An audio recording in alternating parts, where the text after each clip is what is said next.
ಒಂದು ಲೈಂಗಿಕ ಸಮಸ್ಯೆ ಇರಬಹುದು ಅಥವಾ ಬೇರೆ ಇನ್ಯಾವುದೋ ಒಂದು ರೀತಿಯಲ್ಲಿ ಅವ್ರಿಗೆ ಹೆಂಡತಿನಲ್ಲಿ ಗರ್ಭಧಾರಣೆ ಆಗದೆ ಇರಬಹುದು. 30% ಜನದಲ್ಲಿ ಹೆಂಗಸರಲ್ಲಿ ಮಾತ್ರ ಪ್ರಾಬ್ಲಮ್ ಕಾಣಿಸ್ಕೊಂಡ್ ಬರ್ಬೋದು. ಅಂಡಾಶಯದಲ್ಲಿ ಇರುವ ಅಂಡಾಣುಗಳ ಸಂಖ್ಯೆ ಕಡಿಮೆ ಆಗುತ್ತೋ ಅದ್ರ ಜೊತೆಗೆ ಪ್ರೆಗ್ನೆನ್ಸಿ ಆಗೋ ಸಾಧ್ಯತೆ ಅಂದ್ರೆ ಗರ್ಭ ಧರಿಸಿರೋ ಸಾಧ್ಯತೆನೂ ಸಾಕಷ್ಟು ಕಡಿಮೆ ಆಗ್ತಾ ಹೋಗುತ್ತೆ. ಗಂಡಸರಲ್ಲಿ ಇರೋ ಲೈಂಗಿಕ ಸಮಸ್ಯೆ ಆಗ್ಲಿ ಅಥವಾ ಅವ್ರದ್ದು ವೀರ್ಯಾಣು ಸಂಖ್ಯೆನಲ್ಲಿ ಏನಾದ್ರೂ ತೊಂದರೆ ಇದ್ರೆ ಅದು ನಮ್ಗೆ ಒಂದು ಪರೀಕ್ಷೆ ಮಾಡೋ ತನಕ ಗೊತ್ತಾಗಲ್ಲ. ಎಷ್ಟೋ ಸತಿ ನಮ್ದು ಋತುಚಕ್ರದಲ್ಲೇ ಏರುಪೇರು ಬರುತ್ತೆ. ಈ ಋತುಚಕ್ರದ ಏರುಪೇರಿಂದ ಪ್ರೆಗ್ನೆನ್ಸಿ ಆಗೋ ಸಾಧ್ಯತೆ ಕಡಿಮೆ ಆಗುತ್ತೆ. ಅಂಡಾಣು ತಿಂಗಳಲ್ಲಿ ಒಂದೇ ಬಿಡುಗಡೆ ಆಗೋದು ಹೆಂಗಸರಿಗೆ, ಆದ್ರೆ ಗಂಡಸರಲ್ಲಿ ವೀರ್ಯಾಣು ಪ್ರತಿದಿನ ಉತ್ಪತ್ತಿ ಆಗ್ತಾ ಇರುತ್ತೆ.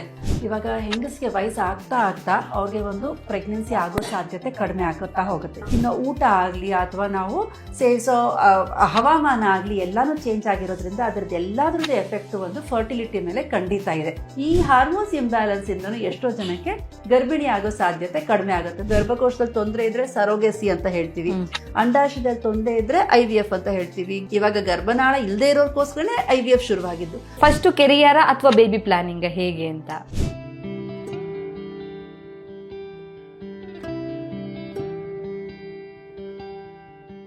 ನಮಸ್ತೆ, ನೀವು ನೋಡ್ತಾ ಇದ್ದೀರಾ ವಿಜಯ ಕರ್ನಾಟಕ. ನಾನು ರಕ್ಷಾ ಕೋಟ್ಯಾನ್. ನಮಗೂ ಒಂದು ಮಗು ಬೇಕು ಅನ್ನುವಂಥದ್ದು ಹೆಚ್ಚಿನ ದಂಪತಿಗಳ ಕನಸಾಗಿರುತ್ತೆ. ಆದರೆ ಇತ್ತೀಚಿನ ದಿನಗಳಲ್ಲಿ ಕೆಲಸದ ಒತ್ತಡ, ಅಂದರೆ ನಾನು ಕೂಡ ಕೆಲಸ ಮಾಡ್ತಾ ಮಾಡ್ತಾ ನನ್ನ ಕೆರಿಯರನ್ನು ಬಿಲ್ಡ್ ಮಾಡ್ಕೋಬೇಕು ಅಥವಾ ನಾನು ಫಿನಾನ್ಷಿಯಲಿ ಸ್ಟ್ರಾಂಗ್ ಆಗಬೇಕು, ಅದಾದ ನಂತರ ಮಗುವನ್ನು ಮಾಡ್ಕೋಬೇಕು ಅನ್ನುವಂಥ ಯೋಚನೆ ಕೂಡ ಈಗಿನ ಕಾಲದಲ್ಲಿ ಹೆಚ್ಚಿನ ದಂಪತಿಗಳಿಗೆ ಇರುತ್ತೆ. ಹಾಗಿದ್ರೆ ಮಕ್ಕಳು ಮಾಡ್ಕೊಳ್ಳೋದು, ಅದರ ಜೊತೆಗೆ ಕೆರಿಯರನ್ನು ಬಿಲ್ಡ್ ಮಾಡೋದು, ಸೊ ಇವೆರಡನ್ನು ಕೂಡ ಬ್ಯಾಲೆನ್ಸ್ ಮಾಡೋದು ಹೇಗೆ? ಮೊದಲು ಕೆರಿಯರ್ಗೆ ಫೋಕಸ್ ಮಾಡಬೇಕಾ ಅಥವಾ ಮೊದಲು ನಾವು ಚೈಲ್ಡ್ಗೆ ಫೋಕಸ್ ಮಾಡಬೇಕಾ? ಸೊ ಈ ರೀತಿ ಕನ್ಫ್ಯೂಷನ್ಸ್ ಕೂಡ ತುಂಬಾ ಜನರಿಗೆ ಇರುತ್ತೆ. ಇದರ ಜೊತೆಗೆ ಬಂಜೇತನ ಅನ್ನುವಂಥ ಸಮಸ್ಯೆ ಅಂದ್ರೆ ಇನ್ಫರ್ಟಿಲಿಟಿ ಕೂಡ ಇರುತ್ತೆ. ಸೊ ನಾವು ಕೆರಿಯರ್ಗೆ ಹೆಚ್ಚು ಫೋಕಸ್ ಮಾಡಿದಾಗ ಇನ್ಫರ್ಟಿಲಿಟಿ ಕಾಡುವಂತ ಸಾಧ್ಯತೆ ಇರುತ್ತಾ? ಈ ಎಲ್ಲ ವಿಚಾರದ ಬಗ್ಗೆ ಹೆಚ್ಚಿನ ಮಾಹಿತಿಯನ್ನು ತಿಳಿಸ್ಕೊಡೋದಕ್ಕೆ ಇವತ್ತು ನಮ್ಮ ಜೊತೆ ಇದ್ದಾರೆ ಡಾಕ್ಟರ್ ಮೇಘನಾ Nyapathi, cluster head reproductive medicine, Milann fertility and birthing hospital, HSR and JP Nagar, Bangalore. Doctor, ಕಾರ್ಯಕ್ರಮಕ್ಕೆ ಸ್ವಾಗತ. Thank you. ನಮಸ್ಕಾರ. ಡಾಕ್ಟರ್ಗೆ ಇತ್ತೀಚಿನ ದಿನಗಳಲ್ಲಿ ಬಂಜೇತನ ಅಥವಾ ನಾವು ಇನ್ಫರ್ಟಿಲಿಟಿ ಅಂತ ನಾವೇನು ಕರಿತೀವಿ ಅದು ಒಂದು ಸಮಸ್ಯೆ ಆದರೆ ಅದರ ಜೊತೆಗೆ ಇನ್ನೊಂದೇನು ಅಂತ ಹೇಳಿದ್ರೆ ಎಲ್ಲ ಕಪಲ್ಸ್ ಕೂಡ ಆಲ್ಮೋಸ್ಟ್ ಎಜುಕೇಟೆಡ್ ಆಗಿರ್ತಾರೆ. ತಮಗೊಂದು ಕೆರಿಯರ್ ಬಿಲ್ಡ್ ಮಾಡಬೇಕು, ನಮ್ಮದೇ ಆದ ಮನೆ ಬೇಕು, ಕಾರ್ ಬೇಕು, ಏನೇನೋ ಕನಸು ಇದ್ದೇ ಇರುತ್ತೆ, ಅಥವಾ ಫ್ಯೂಚರಲ್ಲಿ ನಮಗೊಂದು ಸ್ಟ್ರಾಂಗ್ ಆಗಿರುವಂಥ ಬ್ಯಾಕಪ್ಸ್ ಇರಬೇಕು ಅನ್ನುವಂಥ ಯೋಚನೆ ಇದ್ದೇ ಇರುತ್ತೆ. ಸೊ ಈ ವಿಚಾರದಲ್ಲಿ ನಾವು ನೋಡೋದಾದ್ರೆ ಈಗ ಫರ್ಟಿಲಿಟಿ ಸಮಸ್ಯೆ ಕಾಮನ್ ಆಗಿದೆ. ಸೊ ನಿಮ್ಮ ಹತ್ರ ಬರುವಂತಹ ದಂಪತಿಗಳಾಗಿರ್ಬೋದು ಅಥವಾ ಕಪಲ್ಸ್ ಆಗಿರ್ಬೋದು, ಕಾಮನ್ ಆಗಿ ಯಾವ ಇಶ್ಯೂಸ್ ಇಂದ ಬರ್ತಾರೆ ಅಥವಾ ಯಾವ ತರಹದ ಕಪಲ್ಸ್ ಅನ್ನ ನೀವು ನಿಮ್ಮ ಎಕ್ಸ್ಪೀರಿಯನ್ಸ್ ಅಲ್ಲಿ ನೋಡಿದ್ದೀರಾ ಅಂತ? ಈಗ ನಮ್ಮ ಆಸ್ಪತ್ರೆಯಲ್ಲಿ ಬರೋದು ನಾವು ಲೆಕ್ಕ ಅಂದರೆ 100 ಜನ ನಾವೊಂದು ಕಪಲ್ಸ್ ಬಂದರು ಅಂತ ನಾವು ಲೆಕ್ಕ ಹಾಕೊಂಡ್ರೆ ಅದರೊಳಗೆ ಒಂದು 30% ಅವ್ರಿಗೆ ಏನು ಅಂದರೆ ಮುಂಚಿತವಾಗಿ ಅವ್ರಿಗೆ ಗೊತ್ತಿರುತ್ತೆ. ಅಂದರೆ ಇವಾಗ ಹೆಂಗಸರಲ್ಲಿ ಋತುಚಕ್ರ ಸರಿಯಾಗಿ ಆಗ್ತಾ ಇರಲ್ಲ. ಸೊ ಇವಾಗ ಸಾಕಷ್ಟು ಜನರಲ್ಲಿ ಮಾಹಿತಿ ಇದೆ, ಋತುಚಕ್ರ ಸರಿಯಾಗಿ ಆಗಿಲ್ಲ ಅಂತಂದರೆ ಎಲ್ಲೋ ಒಂದು ಕಡೆ ಅವ್ರಿಗೆ ಗರ್ಭಿಣಿ ಆಗೋಕ್ಕೆ ಸಮಸ್ಯೆ ಬರುತ್ತೆ ಅಂತ. ಅವ್ರುಗಳು ನಮ್ಮಲ್ಲಿ ಬರ್ತಾರೆ. ಇನ್ನು ಕೆಲವೊಬ್ಬರಿಗೆ ಗಂಡಸರಲ್ಲಿ ಅವ್ರಿಗೆ ಮುಂಚಿತವಾಗಿ ಗೊತ್ತಿರುತ್ತೆ, ಅವ್ರಿಗೆ ಒಂದು ಲೈಂಗಿಕ ಸಮಸ್ಯೆ ಇದೆ ಅನ್ನೋದು ಒಂದು ಇರುತ್ತೆ ಅವ್ರಿಗೆ ಐಡಿಯಾ. ಸೊ ಅವ್ರುಗಳು ಬರ್ತಾರೆ. ಇನ್ನೂ ಕೆಲವೊಬ್ಬರು ಮದುವೆ ಆಗಿ 2 ವರ್ಷ ಆಗಿರ್ಬೋದು, 3 ವರ್ಷ ಆಗಿರ್ಬೋದು, ಕೆಲವೊಮ್ಮೆ ಇನ್ನೂ ಹೆಚ್ಚಿಗೆ ಆಗಿರ್ಬೋದು, ಅವರು ಒಂದು ಟ್ರೀಟ್ಮೆಂಟ್ಗೆ ಅಂತ ಬರೋ ಸಮಯಕ್ಕೆ. ಸೊ ಈ ಥರ ಇರುವಾಗ ನಮಗೆ ಒಂದು ನಮ್ಮ ಆಸ್ಪತ್ರೆಯಲ್ಲಿ ಬರೋದು ನಾವು ಒಂದು ಲೆಕ್ಕ ಅಂತ ತೊಗೊಂಡ್ರೆ 30% ಜನದಲ್ಲಿ ಹೆಂಗಸರಲ್ಲಿ ಮಾತ್ರ ಪ್ರಾಬ್ಲಮ್ ಕಾಣಿಸ್ಕೊಂಡು ಬರ್ಬೋದು. ಇನ್ನೂ ಒಂದು 30% ಗಂಡಸರಲ್ಲಿ ಮಾತ್ರ ಇಲ್ಲ, ಅವ್ರಿಗೆ ಒಂದು ಲೈಂಗಿಕ ಸಮಸ್ಯೆ ಇರ್ಬೋದು ಅಥವಾ ಬೇರೆ ಇನ್ಯಾವುದೋ ಒಂದು ರೀತಿಯಲ್ಲಿ ಅವ್ರಿಗೆ ಹೆಂಡತಿನಲ್ಲಿ ಗರ್ಭಧಾರಣೆ ಆಗದೆ ಇರ್ಬೋದು. ಇನ್ನೂ 40% ಜನ ನಾವು ಏನು ನೋಡ್ತೀವಲ್ಲ, ಇಬ್ಬರಲ್ಲೂ ಅಲ್ಪ ಸ್ವಲ್ಪ ತೊಂದರೆಗಳು ಇದ್ದೇ ಇರುತ್ತೆ. ಸೊ ಹಾಗೆ ನೋಡಿದ್ರೆ ನಾವು ಲೆಕ್ಕ ಹಾಕೋದಾದರೆ 50% ಗಂಡಸರಲ್ಲಿ ಪ್ರಾಬ್ಲಮ್ ಅಂದರೆ ಇನ್ನೂ 50% ಹೆಂಗಸರಲ್ಲಿ ಪ್ರಾಬ್ಲಮ್ ಅಂತ ಹೇಳ್ತೀವಿ. ಓಕೆ, ಸೊ ಈಕ್ವಲ್ ಆಗಿ ಪ್ರಾಬ್ಲಮ್ ಇದ್ದೇ ಇರುತ್ತೆ ಆಲ್ಮೋಸ್ಟ್. ಖಂಡಿತ. ಮುಂಚೆ ಥರ ಇವಾಗ ನಾವು ಮುಂಚೆ ಎಲ್ಲ ನಾವು ಇವಾಗ 12 ವರ್ಷ 15 ವರ್ಷದ ಕೆಳಗೆ ನಾನು ಇವಾಗ ಕಂಪೇರ್ ಮಾಡ್ತಾ ಇದ್ರೆ ಹೆಂಗಸರು ಬರೀ ಅವ್ರ ಅತ್ತೆ ಜೊತೆನೋ ಅಮ್ಮ ಜೊತೆನೋ ಅಕ್ಕ ಜೊತೆನೋ ಬರೋದು ಸಹಜವಾಗಿತ್ತು. ಈಗ ಅವರಲ್ಲಿ ಸಾಕಷ್ಟು ಮಾಹಿತಿ ಇದೆ. ಇವಾಗ ನಾವು ಇಂಟರ್ನೆಟ್ಟಿಂದ ಅಂತ ಹೇಳ್ಬೋದು ಅಥವಾ ಸೋಷಿಯಲ್ ಮೀಡಿಯಾಯಿಂದ ಅಂತ ನಾವು ಹೇಳ್ಬೋದು. ಸಾಕಷ್ಟು ಮಾಹಿತಿ ಇದೆ. ಇವಾಗ ಗರ್ಭಧಾರಣೆಯಲ್ಲಿ ತೊಂದರೆ ಆಯಿತು ಅಂತಂದರೆ ಗಂಡ ಹೆಂಡತಿ ಇಬ್ಬರು ಆಸ್ಪತ್ರೆಗೆ ಬರಬೇಕಂತ. ಸೊ ನಾವು ಯೂಶಲಿ ಕಪಲ್ಸ್ ಬರೋದೇ ನೋಡ್ತೀವಿ. ಓಕೆ, ಸೊ ಅವೇರ್ನೆಸ್ ಇದೆ ಅಂತ ಆಯ್ತು ಇತ್ತೀಚೆಗೆ ಹಾಗಿದ್ರೆ. ಓಕೆ, ಸೊ ನಿಮ್ಮ ಹತ್ರ ಬಂದು ಮಾತಾಡಬೇಕಾದ್ರೆ ಡಾಕ್ಟರ್ ನಮ್ಗೆ ಈಗಲೇ ಮಗು ಬೇಡ, ಒಂದು ಸ್ವಲ್ಪ ಕೆರಿಯರ್ ಬಿಲ್ಡ್ ಮಾಡಬೇಕು ಅಂತ ಆ ಥರ ಏನಾದರೂ ಮಾತಾಡಿ ಡಿಲೇ ಮಾಡಿಸ್ಕೊಳ್ಳೋರು ಇರ್ತಾರ ಹೇಗೆ ಅಂತ? ಈಗ ನಮ್ಮಲ್ಲಿ ಬರೋರು ನಾನು ಇವಾಗ ಹೇಳಿದೆ, ಕೆಲವೊಬ್ಬರಲ್ಲಿ ಅವ್ರಿಗೇನೆ ಋತುಚಕ್ರದ ತೊಂದರೆ ಇರುತ್ತೆ, ಇಲ್ಲ ಲೈಂಗಿಕ ಸಮಸ್ಯೆಗಳಿರುತ್ತೆ. ಅವ್ರಗಳಿಗೆ ಒಂದು ಸಮಸ್ಯೆ ಇದೆ ಅಂದಮೇಲೆ ಅವ್ರು ಬಂದಿರ್ತಾರೆ. ಇನ್ನು ಕೆಲವೊಬ್ರು ನಮ್ಮ ಹತ್ರ ಬರೋರು ನಾವು ಏನಂತೀವಿ ಅಂದರೆ ಪ್ರೀ ಕನ್ಸೆಪ್ಷನಲ್ ಕೌನ್ಸಿಲಿಂಗ್ ಅಂತ ನಾವು ಹೇಳ್ತೀವಿ. ಅಂದರೆ ಗರ್ಭಧಾರಣೆಗೆ ಮುಂಚಿತವಾಗಿ ನಮ್ಮಲ್ಲಿ ಏನಾದರೂ ತೊಂದರೆ ಇದೆನಾ, ನಾಳೆ ನಾವು ಗರ್ಭಿಣಿ ಆಗೋಕ್ಕೆ ಒಂದು ಪ್ರಯತ್ನ ಪಟ್ಟಾಗ ಏನಾದರೂ ಒಂದು ತೊಂದರೆ ಕಾಣಿಸ್ಕೊಬರಬಹುದಾ ಅಂತ ಕೆಲವೊಬ್ಬರು ಒಂದು ಡೌಟ್ ಇಟ್ಕೊಂಡು ಬರ್ತಾರೆ. ಇನ್ನೂ ಕೆಲವೊಬ್ಬರಲ್ಲಿ ಇವಾಗ ನಾನು ಹೇಳಿದೆ ಸೋಷಿಯಲ್ ಮೀಡಿಯಾದಿಂದ ಸಾಕಷ್ಟು ಮಾಹಿತಿ ಇದೆ ಅಂತ, ಒಂದು ವಯಸ್ಸಾದಮೇಲೆ ಮಕ್ಕಳಾಗಕ್ಕೆ ತೊಂದರೆ ಆಗುತ್ತೆ ಅಂತ ಕೆಲವೊಬ್ರು ಇರ್ತಾರೆ. ಈಗ ನೀವು ಹೇಳ್ದಂಗೆ ಕರಿಯರ್ ಬಿಲ್ಡ್ ಮಾಡೋಕ್ಕಂತ ಆಗಲಿ ಅಥವಾ ಕೆಲವೊಬ್ಬರಿಗೆ ಏನೋ ಒಂದು ಹೆಲ್ತ್ ಪ್ರಾಬ್ಲಮ್ ಇದೆ ಅಂಥವ್ರು ಖಂಡಿತ ನಮ್ಮಲ್ಲಿ ಫರ್ಟಿಲಿಟಿ ಪ್ರಿಸರ್ವೇಷನ್ಗಂತ ಬರ್ತಾರೆ. Okay okay. ಹಾಗಿದ್ರೆ ಈ ಥರ ಆಲೋಚನೆಗಳು ನಿಮ್ಮ ಪ್ರಕಾರ ಹೇಳೋದಾದರೆ ಹಳ್ಳಿಗಳಲ್ಲಿ ಕೂಡ ಇದೆಯಾ? ಅಂದರೆ ನಾವು ಕೆರಿಯರ್ ಬಿಲ್ಡ್ ಮಾಡಬೇಕು, ಈಗ ಸಿಟೀಸಲ್ಲಿ ನಮ್ಗೆ ಗೊತ್ತಿರುತ್ತೆ ಒಂದು ಕಪಲ್ಸಿಗೆ ಆ ನಾಲೆಜ್ ಇರುತ್ತೆ ಅಥವಾ ಅವರು ಕೆರಿಯರ್ ಬಗ್ಗೆನೇ ಜಾಸ್ತಿ ಫೋಕಸ್ ಮಾಡ್ತಾರೆ ಅಂತ. ಸೊ ಹಳ್ಳಿಗಳಲ್ಲೂ ಕೂಡ ಈ ಥರ ಯೋಚನೆ ಮಾಡಿ ಮುಂದುವರಿಯೋರು ಆ ಥರ ಏನಾದರೂ ಇರ್ತಾರಾ ಅಂತ? ಈಗ ಈ ಥರ ಒಂದಿರುವಾಗ ನಾವು ಹಳ್ಳಿ ದಿಲ್ಲಿ ಅಂತ ನಾವು ಹೆಚ್ಚಿಗೆ ಅವ್ರಲ್ಲಿ ಡಿಫ್ರೆನ್ಷಿಯೇಟ್ ಮಾಡೋಕ್ಕಾಗಲ್ಲ. ಇವಾಗ ಕೆಲ್ಸಕ್ಕೆ ಹೋಗಬೇಕು ಅನ್ನೋದು ಹಳ್ಳಿನಲ್ಲೂ ಇದೆ, ಬಟ್ ಅವ್ರು ಮಾಡೋ ಕೆಲಸದ ರೀತಿ ಬೇರೆ. ಅಂದರೆ ಇವಾಗ ಅವರು ಹೊಲಕ್ಕೆ ಹೋಗ್ತಾ ಇರ್ಬೋದು, ಇಲ್ಲ ಮನೆಯಿಂದನೇ ಇವಾಗ ಸಾಕಷ್ಟು NGOs ಇದೆ, ಇವಾಗ ಮನೆಯಿಂದನೇ ಅವ್ರುಗಳು ಕೆಲಸ ಮಾಡ್ತಾ ಇರ್ಬೋದು. ಸೊ ಅವರಲ್ಲಿ ಮನೇಲಿ ಇದ್ದು ಮಾಡೋಂಥ ಕೆಲಸ ಜಾಸ್ತಿನೇ ಆಗಲಿ, ಅವ್ರಿಗೆ ಒಂದು ಫರ್ಟಿಲಿಟಿನ ಡಿಲೇ ಮಾಡೋಂಥದ್ದು, ಅಂದರೆ ನೀವು ಸ್ವಲ್ಪ ದಿನ ಆದಮೇಲೆ ಪ್ರೆಗ್ನೆಂಟ್ ಆಗಿ ಅಂತ ಹೇಳೋ ಒಂದು ಒತ್ತಡ ಇರಲ್ಲ, ಅಲ್ಲಿ ಒತ್ತಡ ಬಂದು ಬೇಗ ಮದುವೆ ಆದ ತಕ್ಷಣ ಮಕ್ಕಳಾಗಬೇಕು ಅಂತ. ಸೊ ಹಾಗೆ ನಾವು ನೋಡ್ತಾ ಇರುವಾಗ ಇವಾಗ ನಾವು ಸ್ವಲ್ಪ ದಿವಸ ಆದಮೇಲೆ ನಮ್ಮದು ಒಂದು ಕರಿಯರ್ ಮೇಲೆ ನಾವು ಕಾನ್ಸಂಟ್ರೇಟ್ ಮಾಡಬೇಕು, ಅಥವಾ ಒಂದು ಲೆವೆಲ್ಗೆ ನಮ್ಮದು ಕರಿಯರಲ್ಲಿ ಬಂದ ಮೇಲೆ ನಾವು ಒಂದು ಸಂಸಾರ ಒಂದು ಬೆಳೆಸ್ಕೋಬೇಕು ಅಥವಾ ನಮ್ಮದು ಫ್ಯಾಮಿಲಿ ಬಿಲ್ಡ್ ಮಾಡ್ಕೋಬೇಕು ಅನ್ನೋದು ಹೆಚ್ಚಾಗಿ ನಾವು ನೋಡೋದು ಸಿಟೀಸಲ್ಲೇ. ಸೊ 40 ವಯಸ್ಸು ಆದಮೇಲೆ ಫರ್ಟಿಲಿಟಿ ರೇಟ್ ಕಡಿಮೆ ಆಗುತ್ತೆ ಅಂತ ಹೇಳ್ತಾರೆ, ಹೌದಾ ಡಾಕ್ಟರ್? ಇದರ ಹಿಂದೆ ಇರುವಂಥ ಸೈಂಟಿಫಿಕ್ ರೀಸನ್ ಏನು ಅಂತ? ಖಂಡಿತ. ಇವಾಗ ಹೆಂಗಸಿಗೆ ವಯಸ್ಸು ಆಗ್ತಾ ಆಗ್ತಾ ಅವ್ರಿಗೆ ಒಂದು ಪ್ರೆಗ್ನೆನ್ಸಿ ಆಗೋ ಸಾಧ್ಯತೆ ಕಡಿಮೆ ಆಗುತ್ತಾ ಹೋಗುತ್ತೆ. ಈಗ ನಾವು ಒಂದು 25 ವರ್ಷದ ಕೆಳಗಡೆ ಆಗಲಿ 30 ವರ್ಷದ ಕೆಳಗಡೆ ಅಂದರೆ ನಮ್ಮದು ಪ್ರೀವಿಯಸ್ ಜನ್ರೇಷನ್ ನೋಡ್ತಾ ಇರುವಾಗ ಮದುವೆ ಅನ್ನೋದು ಒಂದು ಆವಾಗಿನ ಕಾಲದಲ್ಲಿ ಹೇಳ್ತಾಯಿದ್ರು ಡಿಗ್ರಿ ಮುಗಿದ ತಕ್ಷಣ ಮದುವೆ ಅಂತ. 21-22 ವರ್ಷಕ್ಕೆ ಮದುವೆ ಆಗ್ತಾಯಿತ್ತು. 30 ವರ್ಷ ಆಗೋಷ್ಟೊತ್ತಿಗೆ ಅವ್ರದ್ದು ಫ್ಯಾಮಿಲಿನೇ ಕಂಪ್ಲೀಟ್ ಆಗಿಬಿಡ್ತಾ ಇತ್ತು. ಆವಾಗೆಲ್ಲ 2 ಇಲ್ಲ 3 ಮಕ್ಕಳು ವಾಟ್ ಎವರ್ ಅವ್ರದ್ದಿದ್ದಾಗ. ಸೊ ಈಗ ನಾವು ನೋಡ್ತಾ ಇರುವಾಗ ಏಜ್ ಆಫ್ ಮ್ಯಾರೇಜ್ ಅನ್ನೋದು ಸ್ವಲ್ಪ ಲೇಟ್ ಆಗಿದೆ. ಅದ್ರ ಜೊತೆಗೆ ಹೊರಗಿಂದ ಒಂದು ನಮಗಿರೋ ಒಂದು ಪ್ರಾಬ್ಲಮ್ಸ್, ಇವಾಗ ಏನಂತೀವಿ ನಾವು ಪೊಲ್ಯೂಷನ್ ಅಂತ ಹೇಳ್ತೀವಿ, ಅಥವಾ ನಾವು ತಿನ್ನೋ ಊಟ ಆಗಲಿ ಅಥವಾ ನಾವು ಸೇವಿಸೋ ಹವಾಮಾನ ಆಗಲಿ ಎಲ್ಲನೂ ಚೇಂಜ್ ಆಗಿರೋದ್ರಿಂದ ಅದರದ್ದು ಎಲ್ಲದ್ರದ್ದು ಎಫೆಕ್ಟು ಒಂದು ಫರ್ಟಿಲಿಟಿ ಮೇಲೆ ಖಂಡಿತ ಇದೆ. ಜೊತೆಗೆ ವಯಸ್ಸು, ನಮಗೆ ಹೆಂಗಸರಲ್ಲಿ ಹುಟ್ಟುತ್ತಾನೆ ನಾವು ಇಷ್ಟು ಅಂಡಾಣುಗಳ ಜೊತೆ ನಾವು ಹುಟ್ಟಿರ್ತೀವಿ. ಅಂದರೆ ಪ್ರತಿದಿನ ಅದು ಹೊಸದಾಗಿ ಮತ್ತೆ ಉತ್ಪತ್ತಿ ಆಗಲ್ಲ.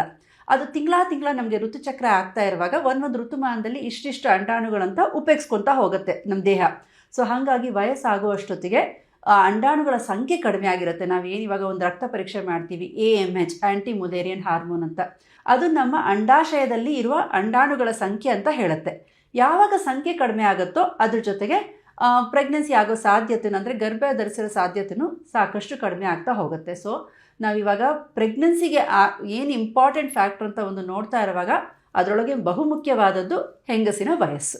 Okay okay. ಸೊ ಹಾಗಿದ್ರೆ ನಮಗೆ ಕೆರಿಯರ್ ಬಗ್ಗೆ ನಾವು ಯೋಚನೆ ಮಾಡ್ತೀವಿ, ಓಕೆ ನಮಗೂ ಅದ್ರ ಬಗ್ಗೆ ಗೊತ್ತಿರುತ್ತೆ, ಹಾಗಂತ ಹೇಳಿ ನಮ್ಮ ಫರ್ಟಿಲಿಟಿ ಹೆಲ್ತ್ಗೆ ಗೊತ್ತಿರೋದಿಲ್ಲ ಅಲ್ವಾ? ಲೈಕ್ ಸೊ ಕೆರಿಯರ್ ಅಂತ ಬಂದಾಗ ಆಫ್ಟರ್ 35 ಆದಮೇಲೆ ಮಗು ಮಾಡ್ಕೊಳ್ಳೋಣ ಅನ್ನುವಂಥ ಯೋಚನೆ ಇರುತ್ತೆ. ಸೊ ನಮ್ಮ ಬಾಡಿ ಕ್ಲಾಕ್ ನಮ್ಮ ಕೆರಿಯರ್ಗೆ ಅಡ್ಜಸ್ಟ್ ಆಗಿಬಿಡುತ್ತಾ ಅನ್ನೋದೊಂದು ಪ್ರಶ್ನೆ ಬಂದೇ ಬರುತ್ತೆ. ಸೊ ನೀವು ಮಾತಾಡ್ತಾ ಹೇಳ್ದ ಹಾಗೆ ಪ್ರಾಬ್ಲಮ್ ಆಗೇ ಆಗುತ್ತೆ ಅಂತ. ಸೊ ಎಲ್ಲ ಕಪಲ್ಸಲ್ಲೂ ಈ ಥರ ಪ್ರಾಬ್ಲಮ್ ಆಗೇ ಆಗುತ್ತೆ. ಯಾಕಂದರೆ ಕೆಲವರು ಮಾತಾಡ್ತಾ ಹೇಳ್ತಾರೆ, ಯಾಕೆ ನನಗೆ 35 ಆದಮೇಲೆ ಮಗು ಆಗಿದೆ ಅಂತ ಹೇಳೋರನ್ನ ಕೇಳಿರ್ತೀವಿ. ಸೊ ಇದು ಹೇಗೆ ಸಾಧ್ಯ ಅಂತ? ಖಂಡಿತ body clock will not always correlate with fertility clock ಅಂತ ಹೇಳ್ತೀವಿ. ಇವಾಗ ನಾನು ಹೇಳಿದೆ ವಯಸ್ಸು ಆಗ್ತಾ ಆಗ್ತಾ ಹೆಂಗಸರಲ್ಲಿ ಒಂದು ಅಂಡಾಣುಗಳ ಸಂಖ್ಯೆ ಕಡಿಮೆ ಆಗುತ್ತೆ ಅಂತ. ಬಟ್ ಎಲ್ಲರಿಗೂ ಅದು ವಯಸ್ಸಿಗೆ ಅನುಗುಣವಾಗಿರುತ್ತಾ ಹೇಳೋಕ್ಕಾಗಲ್ಲ. ಈಗ ನಾವು ನಮ್ಮ ಕ್ಲಿನಿಕಲ್ಲಿ ನೋಡ್ತಾ ಇರೋ ಹಾಗೆ 40 ವರ್ಷ ಮೇಲ್ಪಟ್ಟವ್ರಿಗೆ ಅಂಡಾಣುಗಳ ಸಂಖ್ಯೆ ಖಚಿತವಾಗಿ ಕಡಿಮೆ ಆಗುತ್ತೆ, ಅದರೊಳಗೆ ಒಂದು ಸಂಶಯ ಅನ್ನೋದಿಲ್ಲ. ಆದರೆ ನಮ್ಮಲ್ಲಿ ಎಷ್ಟೋ ಜನ ಹೆಂಗಸರು ಇವಾಗ 28ರಿಂದ 35ರಲ್ಲಿ ಇರೋರಿಗೂ ಸಾಕಷ್ಟು ಜನಕ್ಕೆ ಅಂಡಾಣುಗಳ ಸಂಖ್ಯೆ ಕಡಿಮೆ ಇರುತ್ತೆ. ಇವಾಗ ನಾವು ನೋಡ್ತಾ ಇರುವಾಗ ಕೆಲವೊಬ್ಬರಿಗೆ ಚಿಕ್ಕ ವಯಸ್ಸಲ್ಲಿ ಏನೋ ಒಂದು ಕಾರಣದಿಂದ ಕ್ಯಾನ್ಸರ್ ಟ್ರೀಟ್ಮೆಂಟ್ ಅಂತಾಗಲಿ, ಕೀಮೊಥೆರಪಿ ಅಂತಾಗಲಿ, ರೇಡಿಯೋಥೆರಪಿ ಅಂತಾಗಲಿ, ಈಗ ನಮ್ಮಲ್ಲಿ ಡಯಾಬಿಟಿಸ್, ಇಂಡಿಯಾನ diabetic capital of the world ಅಂತ ನಾವು ಕರಿತೀವಿ. ಸೊ ಡಯಾಬಿಟಿಸ್ ಟೈಪ್ 1 ಅಂತ ಆಗಲಿ ಅಥವಾ ಬೇರೆ ಆಟೋ ಇಮ್ಯೂನ್ ಡಿಸೀಸಸ್, ಅಂದರೆ ನಮ್ಮ ಬಾಡಿನಲ್ಲಿ ನಮ್ಮ ಬಾಡಿ ಸೆಲ್ಸ್ಗೆ ವಿರುದ್ಧವಾಗಿರುವ ಒಂದು ಕಣಗಳಿಂದ ಆಗಲಿ ಎಷ್ಟೋ ಜನಕ್ಕೆ ಅಂಡಾಣುಗಳ ಸಂಖ್ಯೆ ಕಡಿಮೆ ಆಗಿರುತ್ತೆ. ಸೊ ವಯಸ್ಸು ಒಂದೇ ಮುಖ್ಯ ಅಲ್ಲ, ಅವ್ರದ್ದು ಋತುಚಕ್ರ. ಇವಾಗ ಋತುಚಕ್ರ ಕೆಲವೊಬ್ಬರಿಗೆ ಸರಿಯಾಗಿರಲ್ಲ, ಕೆಲವೊಬ್ಬರಿಗೆ ತುಂಬ ಬೇಗ ಬರ್ತಾ ಇರುತ್ತೆ, ತುಂಬ ಲೇಟಾಗಿ ಬರ್ತಾ ಇರುತ್ತೆ. ಇಂಥವರಲ್ಲೂ ಸಾಕಷ್ಟು ಸತಿ ಅಂಡಾಣುಗಳ ಸಂಖ್ಯೆ ತೊಂದರೆ ಇರುತ್ತೆ. ಸೊ ನಾವು ವಯಸ್ಸೊಂದೇ ಅಲ್ಲ, ಕೆಲವೊಂದು ರಕ್ತ ಪರೀಕ್ಷೆಗಳು, ಒಂದು ಅಲ್ಟ್ರಾಸೌಂಡ್ ಸ್ಕ್ಯಾನ್ ಮೂಲಕ ಕೂಡ ಇವ್ರದ್ದು ಅಂಡಾಣುಗಳ ಸಂಖ್ಯೆ ಎಷ್ಟಿದೆ ಅಂತ ಖಂಡಿತ ಹೇಳಬಹುದು. ಹಾಗಿದ್ರೆ ಡಾಕ್ಟರ್, ನೀವು ಹೇಳಿದ್ರಿ ಹಳ್ಳಿಗಳಲ್ಲಿ ಬೇಗ ಮದುವೆ ಆಗುತ್ತೆ, ಅಥವಾ ಅವರಿಗೆ ಮದುವೆ ಆದಮೇಲೆ ಮಗು ಆಗಬೇಕು ಅನ್ನೋದೇ ಒಂದು ಸುತ್ತಮುತ್ತಲಿನ ಸಮಾಜದಲ್ಲಿ ಆ ಪ್ರೆಷರ್ ಇದ್ದೇ ಇರುತ್ತೆ ಅಂತ. ಸೊ ಕ್ಯಾಶುಯಲ್ ಆಗಿ ನಾವು ಹಳ್ಳಿ ಅಥವಾ ಸಿಟಿಯನ್ನು ಬಿಟ್ಟು ಮಾತಾಡೋದಾದರೆ, ಸೊ 25ನೇ ವಯಸ್ಸಿನಲ್ಲಿ ಮದುವೆ ಆಯಿತು ಅಥವಾ ಮಗು ಬೇಕು ಅಂತ ಕನಸು ಕಾಣೋರಿಗೆ, ಅಥವಾ ಆ ಏಜಲ್ಲಿ ಫರ್ಟಿಲಿಟಿ ಹೆಲ್ತ್ ಯಾವ ರೀತಿ ಆಗಿರುತ್ತೆ, ಸೊ ಅದ್ರ ಬಗ್ಗೆ ಏನಾದರೂ ಟ್ರುತ್ ಇದೆಯಾ, ಅದ್ರ ಬಗ್ಗೆ ಏನಾದರೂ ಹೇಳೋದಿದೆಯಾ ಅಂತ? ಖಂಡಿತ. ಇವಾಗ ನಾವು ನೋಡ್ತಾ ಇರುವಾಗ ಏನು ಅಂತಂದರೆ, ಹೆಂಗಸರದ ವಯಸ್ಸು ನಾವೊಂದು ಲೆಕ್ಕದಲ್ಲಿ ಇಟ್ಕೊಂಡು ಮಾತಾಡೋದಾದರೆ, ಫರ್ಟಿಲಿಟಿ ಅನ್ನೋದು ಅಂದರೆ ಒಂದು ಗರ್ಭಧಾರಣೆಯ ಶಕ್ತಿ ಅನ್ನೋದು 24ರಿಂದ 32 ವಯಸ್ಸು ತನಕನೇ ಚೆನ್ನಾಗಿರುತ್ತೆ. ಅಂದರೆ ಇನ್ನೂ ಚಿಕ್ಕ ವಯಸ್ಸಲ್ಲಿ ಪ್ರಯತ್ನ ಪಟ್ಟರೆ ಅವ್ರದ್ದೇ ಒಂದು ಅಂಗಾಂಗಗಳ ಅಭಿವೃದ್ಧಿ ಸರಿಯಾಗಿ ಆಗಿರಲ್ಲ, ಆದ್ದರಿಂದ ಅನೀಮಿಯಾ ಅಂತ ಆಗಲಿ, ಡೆಲಿವರಿ ಟೈಮಲ್ಲಿ ಪ್ರಾಬ್ಲಮ್ ಅಂತ ಬರೋದು ಸಾಧ್ಯತೆ ಇರುತ್ತೆ. ಇವಾಗ ಟೀನೇಜ್ ಪ್ರೆಗ್ನೆನ್ಸೀಸ್ ಆಗಲಿ ಅಥವಾ ಬೇರೆ ಇನ್ನೂ ತೊಂದರೆಗಳು. ಇನ್ನೂ ಒಂದು 35 ವರ್ಷ ಆದಮೇಲೆ ಪ್ರೆಗ್ನೆನ್ಸಿಗೆ ಪ್ರಯತ್ನ ಪಟ್ಟಾಗನೂ ಎಷ್ಟೋ ಸತಿ ಅವ್ರಿಗೆ BP ಕಾಯಿಲೆ, ಶುಗರ್ ಕಾಯಿಲೆ, ಇಲ್ಲ ಡೆಲಿವರಿನಲ್ಲಿ ತೊಂದರೆ ಆಗೋ ಸಾಧ್ಯತೆ ಇರುತ್ತೆ. ಸೊ ನಾವು ವಯಸ್ಸನ್ನ ನಾವೊಂದು ಲೆಕ್ಕದಲ್ಲಿ ಇಟ್ಕೊಂಡು ಮಾತಾಡಬೇಕಂತಂದರೆ 24ರಿಂದ 32 ವರ್ಷದ ವಯಸ್ಸಲ್ಲಿ ಅಂಡಾಣುಗಳ ಸಂಖ್ಯೆ ಚೆನ್ನಾಗಿರುತ್ತೆ. ಮದುವೆ ಆದ ಹೊಸರಲ್ಲಿ ಅವ್ರದ್ದು ಒಂದು ಲೈಂಗಿಕ ಸಂಬಂಧ ಕೂಡ ಸ್ವಲ್ಪ ಫ್ರೀಕ್ವೆನ್ಸಿ ಜಾಸ್ತಿ ಇರೋದ್ರಿಂದ ಪ್ರೆಗ್ನೆನ್ಸಿ ಆಗೋ ಸಾಧ್ಯತೆ ಜಾಸ್ತಿ ಇರುತ್ತೆ. ಸೊ ಬೇಬಿ ವಿಷಯಕ್ಕೆ ಬಂದಾಗ ಅಥವಾ ಮಗು ವಿಷಯಕ್ಕೆ ಬಂದಾಗ ಹೆಲ್ದಿ ಬೇಬಿ ಆಗುತ್ತೆ ಈ ಟೈಮ್ ಪೀರಿಯಡಲ್ಲಿ, ಅದಾದಮೇಲೆ ಸ್ವಲ್ಪ ಪ್ರಾಬ್ಲಮ್ ಆಗಬಹುದು, 35 ದಾಟದ್ಮೇಲೆ ಪ್ರಾಬ್ಲಮ್ ಆಗಬಹುದು ಮಗುಗೂ ಅಂತ ಹೇಳೋದಕ್ಕಾಗುತ್ತಾ ಅಂತ? ಖಂಡಿತ. ಹೆಂಗಸಿನ ವಯಸ್ಸು ಆಗ್ತಾ ಇದ್ದಂಗೆ ನಾನು ಇವಾಗಲೇ ಹೇಳಿದೆ, ಅಂಡಾಣುಗಳ ಸಂಖ್ಯೆ ಕಡಿಮೆ ಆಗುತ್ತೆ ಅಂತ. ಸಂಖ್ಯೆ ಜೊತೆ ಅದರದ್ದು ಒಂದು ಕ್ವಾಲಿಟಿ ಅನ್ನೋದನ್ನು ಕಡಿಮೆ ಆಗ್ತಾ ಹೋಗುತ್ತೆ. ಜೊತೆಗೆ ಅಂಡಾಣುಗಳಲ್ಲಿ ತೊಂದರೆಗಳು ಬರುತ್ತೆ. ಅಂದರೆ ಅದು ನಮ್ಮ ಬಾಡಿದಲ್ಲಿ ಇಷ್ಟು ವರ್ಷವಾಗಿ ಇತ್ತು, ಅದು ಎಕ್ಸ್ಪೋಸ್ ಟು ಆಲ್ ದ, ಇವಾಗ ನಾವೇನಂತೀವಿ ಅಂದರೆ ಹೊರಗಿಂದ ಪ್ರದೂಷಣ ಅಂತ ಹೇಳ್ತೀವಿ, ಇದೆಲ್ಲದ್ರದ್ದು ಒಂದು ಎಫೆಕ್ಟ್ ಅಂಡಾಣುಗಳ ಮೇಲೆ ಇರುತ್ತೆ. ಸೊ ಹಾಗಾಗಿ ಒಂದು ಹೆಂಗಸಿನ ವಯಸ್ಸು 35 ದಾಟದ ಮೇಲೆ ಇವಾಗ ನಾವೇನು ಡೌನ್ ಸಿಂಡ್ರೋಮ್ ಅಥವಾ ಟ್ರೈಸೋಮಿ 21 ಅಂತೀವಿ, ಅಥವಾ ಬೇರೆ ಕೆಲವೊಂದು ಜೆನೆಟಿಕ್ ಪ್ರಾಬ್ಲಮ್ಸ್ ಬರೋ ಸಾಧ್ಯತೆ ಖಂಡಿತ ಜಾಸ್ತಿ ಆಗುತ್ತೆ. ಡಾಕ್ಟರ್, ಹಾಗಿದ್ರೆ ಈಗ ಪ್ರೆಗ್ನೆನ್ಸಿ ಡಿಲೇ ಆಯಿತು ಅಂದಾಗ ಆ ಕಪಲ್ಸ್ನ ನಡುವೆ ರಿಲೇಷನ್ಶಿಪ್ಪಲ್ಲಿ ಏನಾದರೂ ಪ್ರಾಬ್ಲಮ್ಸ್ ಬರುವ ಚಾನ್ಸಸ್ ಇತ್ತಾ ಅಂತ? ಯಾಕಂದರೆ ಮುಂಚೆ ಎಲ್ಲ ನಾವು ನೋಡ್ತಾ ಇದ್ವಿ, ಒಂದು ಕಪಲ್ಸ್ಗೆ ಮಕ್ಕಳು ಆಗಿಲ್ಲ ಅಂದಾಗ ನಾವು ಬರೀ ಹೆಣ್ಣನ್ನೇ ದೂಷಿಸ್ತಾ ಇದ್ವಿ. ಬಟ್ ಈಗ ಆ ಅವೇರ್ನೆಸ್ ಇದೆ, ಸೊ ಗಂಡಿನಲ್ಲೂ ಸಮಸ್ಯೆ ಇರಬಹುದು ಅನ್ನೋದು ಇದೆ. ಸೊ ಈಗಿನ ಕಾಲಘಟ್ಟಕ್ಕೆ ನಾವು ನೋಡೋದಾದರೆ ಈ ಥರ ಮಕ್ಕಳು ಆಗಿಲ್ಲ ಅಂದಾಗ ಅದು ಅವರ ರಿಲೇಷನ್ಶಿಪ್ ಮೇಲೆ ಪ್ರಭಾವವನ್ನು ಬೀರಬಹುದಾ ಹೇಗೆ ಅಂತ? ಖಂಡಿತ. ಈಗ ಮುಂಚಿನ ಕಾಲದಲ್ಲಿ ಏನು ಅಂತಂದರೆ, ಪ್ರೆಗ್ನೆನ್ಸಿ ಆಗದೇ ಇದ್ರೆ, ಅದೇ ನಾನು ಇವಾಗ ಮುಂಚಿತವಾಗಿ ನಾನು ಹೇಳಿದೆ, ಹೆಂಗಸರಲ್ಲಿ ಋತುಚಕ್ರದಲ್ಲಿ ಏನಾದರೂ ಒಂದು ಏರುಪೇರಾದಾಗ ಅವ್ರಿಗೆ ಒಂದು ಗರ್ಭಧಾರಣೆಯಲ್ಲಿ ಸಮಸ್ಯೆ ಆಗತ್ತೆ ಅಂತ ನಮಗೆ ಒಂದು ಸಂಶಯ ಇರುತ್ತೆ. ಸೊ ಅದು ಎಲ್ಲರಿಗೂ ಗೊತ್ತಾಗುವಂಥ ವಿಷಯ. ಆದರೆ ಗಂಡಸರಲ್ಲಿರೋ ಲೈಂಗಿಕ ಸಮಸ್ಯೆ ಆಗಲಿ ಅಥವಾ ಅವ್ರದ್ದು ವೀರ್ಯಾಣು ಸಂಖ್ಯೆಯಲ್ಲಿ ಏನಾದರೂ ತೊಂದರೆ ಇದ್ದರೆ ಅದು ನಮಗೆ ಒಂದು ಪರೀಕ್ಷೆ ಮಾಡೋ ತನಕ ಗೊತ್ತಾಗಲ್ಲ. ಒಂದು ಎರಡನೇದು, ಇವಾಗ ನೀವು ಕೇಳ್ದಂಗೆ ಯಾವಾಗಲೂ ನಾವು ದೋಷಿಸೋದು ಹೆಂಗಸರನ್ನ, ಯಾಕಂದರೆ ತಲೆತಲಾಂತರಗಳಿಂದ ಅದು ನಡೆದು ಮೈಂಡ್ ಸೆಟ್ ಕ್ರಿಯೇಟ್ ಆಗಿಬಿಟ್ಟಿದೆ. ಮೈಂಡ್ ಸೆಟ್ ಒಂದು ಕ್ರಿಯೇಟ್ ಆಗಿಬಿಟ್ಟಿದೆ, ಈ ಥರ ಮಕ್ಕಳು ಆಗದೆ ಇದೆ, ಅದು ಹೆಂಗಸರದೇ ತೊಂದರೆ ಅಂತ. ಬಟ್ ನಾನು ಹೇಳ್ದಂಗೆ ಇವಾಗ 50% ಹೆಂಗಸರಲ್ಲಿ ಪ್ರಾಬ್ಲಮ್ ಇದ್ದರೆ ಇನ್ನೂ 50% ಗಂಡಸರಲ್ಲೇ ಸಮಸ್ಯೆ ಇರುತ್ತೆ ಅಂತ ನಾವು ಹೇಳ್ತೀವಿ. ಅಂದರೆ ಅದು ಯೂಶಲಿ ಇಬ್ಬರಲ್ಲೂ ಸ್ವಲ್ಪ ಸ್ವಲ್ಪ ಸಮಸ್ಯೆ ಇದ್ದಾಗೇ ಅದು ಒಂದು ಸಮಸ್ಯೆ ಅಂತ ಕಂಡು ಬಂದು ಡಾಕ್ಟ್ರ್ ಹತ್ರ ಬರೋ ಒಂದು ಪ್ರಸಂಗ ಬರ್ಬೋದು. ಸೊ ಹಂಗಿರುವಾಗ ಇವಾಗ ಕೆಲವೊಮ್ಮೆ ಏನಾಗುತ್ತೆ ಅಂದರೆ ದೋಷಿಸೋದು ಒಂದು ಬರುತ್ತಲ್ವ, ಅವಾಗ ಹೆಂಗಸರಲ್ಲಿ ಗಂಡಸರಲ್ಲಿ ತೊಂದರೆ ಅಂತ. ಮತ್ತು ನಾನು ಹೇಳಿದೆ, ಮದುವೆ ಆದ ಹೊಸರಲ್ಲಿ ಸ್ವಲ್ಪ ಲೈಂಗಿಕ ಸಂಬಂಧ ಅನ್ನೋದು ಸ್ವಲ್ಪ ಫ್ರೀಕ್ವೆನ್ಸಿ ಜಾಸ್ತಿ ಇರುತ್ತೆ. ಬರ್ತಾ ಬರ್ತಾ ಅದು ಕಡಿಮೆ ಆದಾಗ, ಇವಾಗ ಮೊದಲೇ ಋತುಚಕ್ರದಲ್ಲಿ ತೊಂದರೆಗಳಿದೆ, ಅವ್ರುಗಳು ಲೈಂಗಿಕ ಸಂಬಂಧನೂ ಫ್ರೀಕ್ವೆನ್ಸಿ ಕಡಿಮೆ ಆಯಿತು ಅಂದರೆ ಪ್ರೆಗ್ನೆನ್ಸಿ ಆಗೋ ಸಾಧ್ಯತೆ ಕಡಿಮೆ ಆಗುತ್ತೆ. ಮತ್ತು ಇವಾಗ ಸಮಾಜದ ಒಂದು, ನಮ್ಮ ಸುತ್ತ ಇರುವ ಸಮಾಜದ ಒಂದು ಎಫೆಕ್ಟ್ ಅನ್ನೋದು ಖಂಡಿತ ಇರುತ್ತೆ. ಅವರಲ್ಲಿ ಅನುಬಂಧ ಕಡಿಮೆ ಆಗಿ ಅಥವಾ ಅವರಲ್ಲೇ ಒಂದು ಡಿಫರೆನ್ಸಸ್ ಬಂದು ಎಷ್ಟೋ ಸತಿ ಅದರಿಂದ ಫ್ಯಾಮಿಲಿ ಪ್ರಾಬ್ಲಮ್ಸ್, ಇವಾಗ ನಾವೇನು ಸಾಮಾಜಿಕ ತೊಂದರೆಗಳಂತೀವಿ ಅದನ್ನು ಎಷ್ಟೋ ಸತಿ ನಾವು ನೋಡಿದೀವಿ. ಹೌದು ಹೌದು. ಓಕೆ. ಸೊ ವರ್ಕ್ ಅಂತ ಬಂದಾಗ ವರ್ಕ್ ಪ್ರೆಷರ್ ಇದ್ದೇ ಇರುತ್ತೆ. ನನಗೊಂದು ಪ್ರಮೋಷನ್ ಆಗಬೇಕು, ನಾನು ಏನೋ ಒಂದು ಸಾಧನೆ ಮಾಡಬೇಕು ಅಂತ ಇರುತ್ತೆ. ಸೊ ಒಂದು ಗುರಿಯನ್ನು ಇಟ್ಕೊಂಡೇ ನಾವು ಕೆರಿಯರ್ ಬಗ್ಗೆ ಯೋಚನೆ ಮಾಡ್ತೀವಿ. ಸೊ ಸ್ಪೆಷಲಿ ಮಹಿಳೆಯರಿಗೆ ಅಂತ ಬಂದಾಗ ವರ್ಕ್ ಪ್ರೆಷರ್ ಆಗಿರ್ಬೋದು, ಮೆಂಟಲಿ ಅವ್ರು ಸ್ಟ್ರೆಸ್ಡ್ ಆಗಿರೋ ಅಂಥದ್ದು ಯಾವ ರೀತಿಯಾಗಿ ಅವರ ಪ್ರೆಗ್ನೆನ್ಸಿ ಮೇಲೆ ಪರಿಣಾಮವನ್ನು ಬೀರಬಹುದು ಅಂತ? ಖಂಡಿತ. ಇವಾಗ ಗಂಡಸರು ಹೆಂಗಸರು ಹೊರಗಡೆ ಹೋಗಿ ಸಮಾನವಾಗಿ ದುಡಿತಾ ಇದ್ದಾರೆ. ಅದಕ್ಕೆ ನಮ್ಮ ಸಮಾಜ ಅನ್ನೋದು ಇವಾಗ ಒಂದು ಸಾಕಷ್ಟು ಒಂದು ಅವ್ರಿಗೆ ಒಂದು ಫ್ರೀಡಮ್ ಕೊಟ್ಟಿದೆ, ಒಂದು ಗಂಡಸರು ಹೆಂಗಸರು ಇಬ್ಬರು ಸಮಾನವಾಗಿ ದುಡಿಯೋಕ್ಕೆ. ಬಟ್ ಅದ್ರ ಜೊತೆಗೆ ಒಂದು ಋತುಚಕ್ರ ಕಾಲಮಾನ ಅನ್ನೋದನ್ನು ನಾವು ಬದಲಾಯಿಸೋಕ್ಕಾಗಲ್ಲ.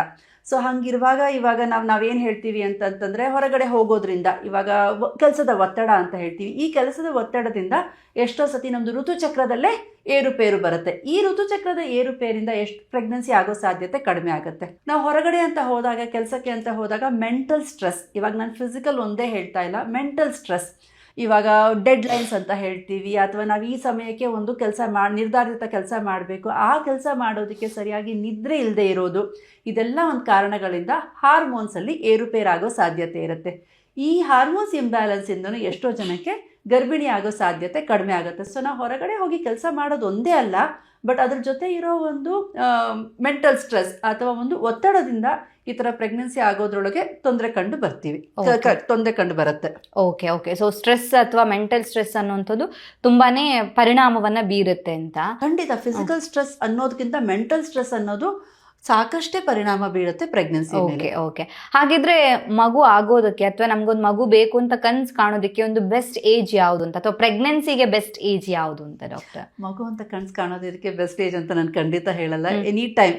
ಇವಾಗ ಒಂದು ಗಂಡ ಹೆಂಡತಿ ಬಂದು ನಾವು ರೆಡಿ ಇದ್ದೀವಿ ಅಂದ್ರೆ ಅದನ್ನೇ ನಾವು ಕರೆಕ್ಟ್ ಟೈಮ್ ಅಂತ ಹೇಳ್ತೀವಿ. ಬಟ್ ಇವಾಗ ಹೆಂಗಸಿನ ವಯಸ್ಸನ್ನ ಅನುಗುಣ ಅಂತ ಲೆಕ್ಕದಲ್ಲಿ ಇಟ್ಕೊಂಡು ನಾವು ಮಾತಾಡಿದ್ರೆ ಹೇಳಿದೆ 24ರಿಂದ 32ನೇ ವಯಸ್ಸು ತನಕ ಅವ್ರದ್ದು ಒಂದು ಋತುಚಕ್ರ ಸರಿಯಾಗಿರೋ ಸಾಧ್ಯತೆ ಜಾಸ್ತಿ ಇರುತ್ತೆ. ಅಂಡಾಣುಗಳ ಸಂಖ್ಯೆ ಚೆನ್ನಾಗಿರುತ್ತೆ, ಅಂಡಾಣುಗಳ ಒಂದು ಕ್ವಾಲಿಟಿ ಚೆನ್ನಾಗಿರುತ್ತೆ.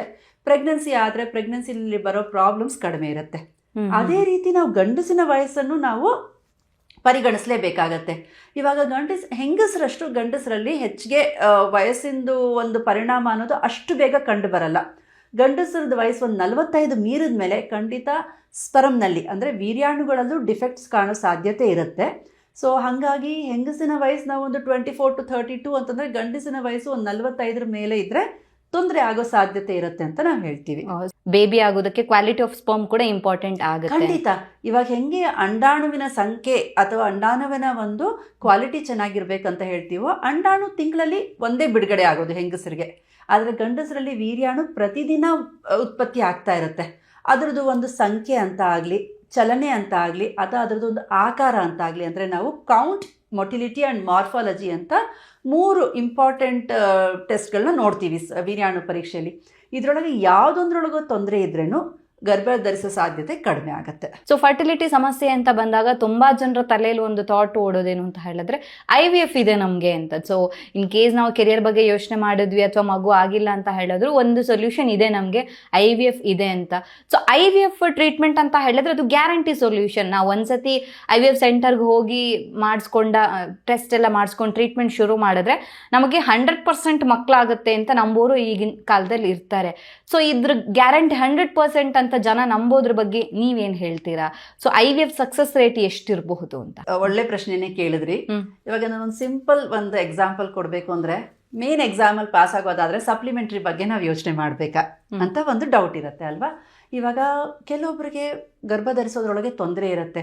ಅಂದರೆ ಏನೋ ಒಂದು ಲೈಂಗಿಕ ಸಮಸ್ಯೆ ಅಂತ ಆಗಲಿ, ಇಲ್ಲ ಅವ್ರಿಗೆ ಗರ್ಭನಾಳಗಳ ತೊಂದರೆ ಅಂತ ಆಗಲಿ, ಅಂಥವ್ರಿಗೆ ಖಂಡಿತ IVF ಅನ್ನೋದು ಒಂದು ನಿಜವಾಗ್ಲೂ ಒಂದು ಬೂನ್, ಅಂದರೆ ದೈವದತ್ತ ಒಂದು ಇದು ಅಂತಲೇ ಮಿರಾಕಲ್ ಅಂತಲೇ ಹೇಳ್ಬೋದು.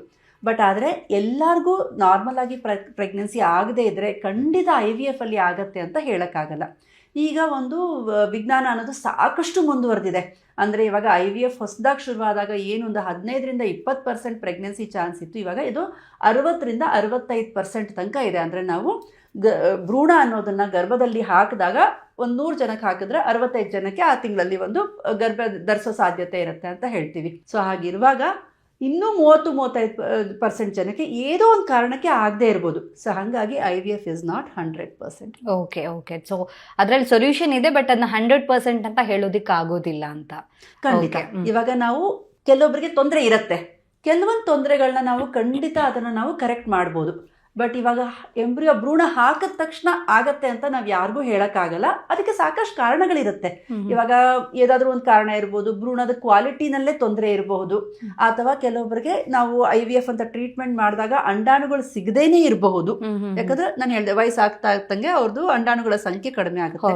ಸೊ ಆ ಥರ ನಾವು ಎಲ್ಲನೂ ಲೆಕ್ಕಕ್ಕೆ ತಗೊಂಡಾಗ 60-70% ತನಕ ಪ್ರೆಗ್ನೆನ್ಸಿ ಆಗೋ ಸಾಧ್ಯತೆ ಇರುತ್ತೆ. ಓಕೆ, ಸೊ ಬಾಡಿ ಹೆಲ್ತ್ ಬೇರೆನೆ, ಫರ್ಟಿಲಿಟಿ ಹೆಲ್ತ್ ಬೇರೆನೆ ಅಂತ ನೀವು ಹೇಳಿದ್ರಿ ಡಾಕ್ಟರ್.